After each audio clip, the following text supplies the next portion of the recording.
So, what if our biggest problems, what if they aren't actually caused by bad people, but by broken systems? It's a really provocative question, and it's right at the heart of an article by Gareth Wong. Today, we're going to unpack these hidden architectures that, kind of shape our entire world. The whole thing kicks off with this powerful idea. It suggests that our most stubborn problems aren't because of malice or evil intentions. Nope. They're caused by systems that are actually perfectly designed. They're just designed to get the wrong results. The author calls these failures of architecture. All right, so here's how we're going to break it all down. First, we'll get a handle on what these failures of architecture really are. Then we'll look at a pretty shocking real-world example from the fight against malaria. From there, we'll zoom out to look at power and philanthropy.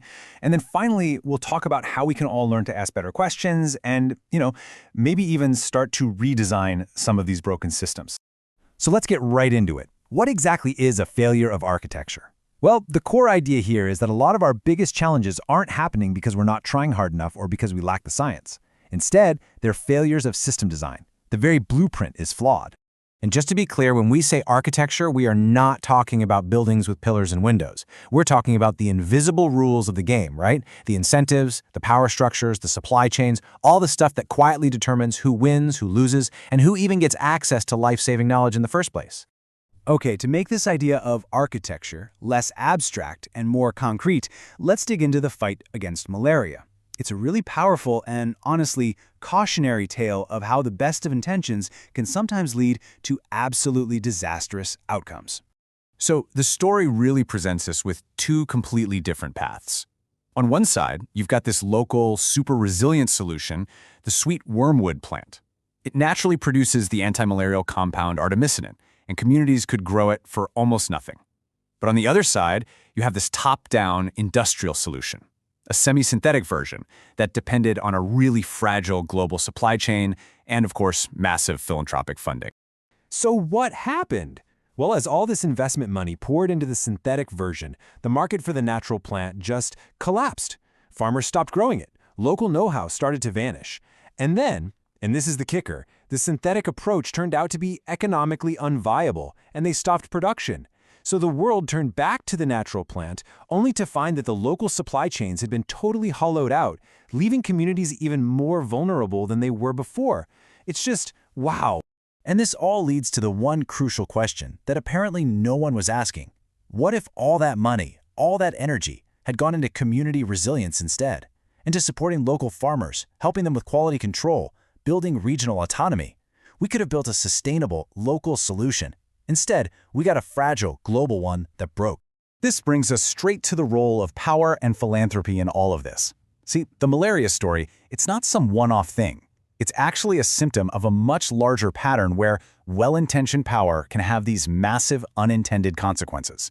The real question becomes, who actually gets to set the agenda? To really wrap your head around the scale of influence we're talking about, just consider this. Between 2020 and 2021, a single private foundation was the second largest funder of the World Health Organization. They gave more than almost every single country on Earth. That is a staggering amount of power. And here's the key dynamic, the catch. While the WHO has the formal authority on paper, over 75% of its budget comes from voluntary contributions that are earmarked for very specific projects. So what does that mean? It means donor priorities, not some independent global agenda, are often what drive the work. The effective power shifts from the public institution to its private funders. And if this architectural pattern is starting to sound familiar, well, it should. We saw the exact same thing play out during the COVID-19 pandemic. Remember the Oxford vaccine? There was an initial promise of open, royalty-free access for everyone. But that was replaced by an exclusive deal. And the result, as we all know, was a system of constrained supply and tiered access that basically decided who was safe and who just had to wait. Okay, this brings us to a really crucial point. When these big systems fail, what are we always told? We're told to just try harder, right? To have more grit. But what if that's completely the wrong solution to the wrong problem? The article makes this really sharp point that focusing on individual grit is actually dangerous. Why? Because it becomes a moral excuse for a broken system. We end up blaming individuals for failing inside an architecture that was, in many ways, designed for them to fail. So if the old answers, like just try harder, aren't working, then we need a new tool. And that tool, it turns out, is learning how to ask better, harder questions about the systems that are all around us. And these are the kinds of questions that start to make that invisible architecture visible. Who decides what gets funded? And maybe more importantly, what never gets tried? Who's really benefiting from the current rules on intellectual property? Who pays the price when things inevitably go wrong? By asking these questions, we can finally start a real conversation about actually changing the system. And that leads us right into our final section, the courage to redesign. Because let's be honest, understanding the system is one thing. That's just the first step. The real challenge is finding the courage to act on that knowledge. This is really where it gets personal, because everyone has a role to play in this. If you're someone who funds things, demand open licensing and prioritize building up local capacity. If you're a builder, an engineer, a designer, choose resilience over just pure optimization. If you're a leader, you have to protect the people who speak uncomfortable truths. And for every single one of us, we have to question those narratives that blame people for what are actually systemic failures. So we'll end with this final, really powerful thought. The future isn't going to be built by us just working harder and harder inside of these broken systems. No. It's going to be built by people who have the courage to see things clearly, to speak honestly, and to actually redesign the architectures that shape all of our lives. The only question left is, will we be those people?